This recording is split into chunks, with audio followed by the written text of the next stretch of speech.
Deyim ikinci hissə test toplusunda 103-cü suala baxaq üçbucaqların sahəsi mövzusundan.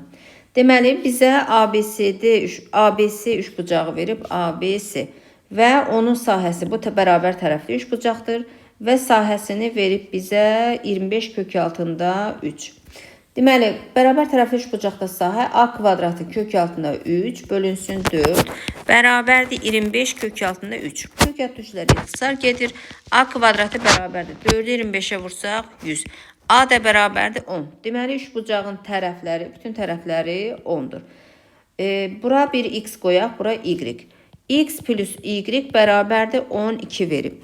Bizdən ADC düzbucaqlı üçbucağın sahəsini istəyir. Baxın, bunu ayrı çəkdim, y. Bunu S bərabərdir, R vurulsun, P bölünsün 2 düsturu ilə tapa bilərik. Yəni, daxilə çəkilimi çevirən radiusu və perimetrə görə. Perimetri P bərabərdir, x plus y böl 10. Yəni, x plus y-imiz 12-dir, üstə gəlinsin 10. Bərabərdir 22. Perimetri 22 oldu. İndi daxilə çəkilimi çevirən radiusunu tapaq. Katetlərin cəmi x plus y çıxılsın hipotenuz 10 bölünsün 2.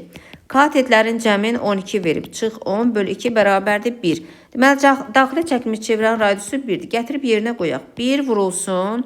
Perimetrimizdə 22. 22 bölünsün 2. Bərabərdir 11. Cavab 11 olacaq.